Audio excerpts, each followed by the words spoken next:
তো হ্যালো বন্ধুরা, চলে এসেছি লাঞ্চ টেবিলে। তো আজকে আমাদের লাঞ্চ কি আছে তোমরা দেখো। দেখো এখানে হচ্ছে খেসারির শাক। খেসারির শাক তোমরা জানো কি না জানি না, কে কে জানো অবশ্যই কমেন্ট করে জানাবে আমাকে। আর এখানে হচ্ছে পেঁয়াজ কলি দিয়ে আলু দিয়ে ভাজা, আর একটা কাঁচা লঙ্কা নিয়েছি। দেখো কাঁচা নয়, এটা মানে পাকা লঙ্কাই তো। আর এখানে দেখো নিয়েছি কি, দেখো আবার খাসির মাংস।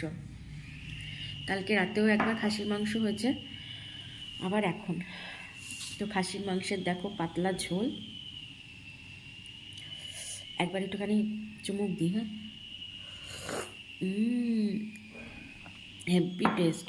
এটা হচ্ছে আমার বাবার হাতে, এটার বাবার হাতের রান্না, দারুণ টেস্ট করে।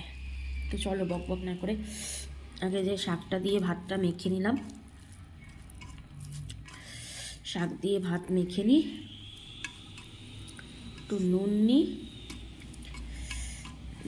একটু লঙ্কাটাও আছে, একটু ডলে নিই। চলো মুখের পুরি।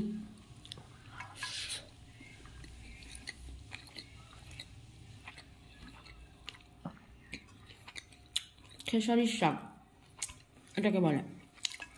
চলো শাকটা দিয়ে ভাতটা খেয়ে নিয়ে তারপরে পেঁয়াজ করে দিয়ে যখন খাবো তখন আবার আসবো।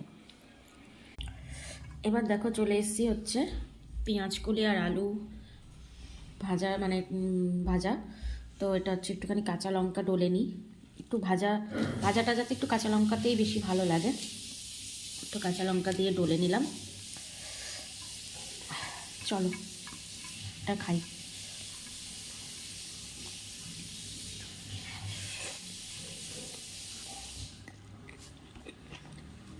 বেশ ভালো, শীতকালে ভাজা ভাজি একটু ভালোই লাগে।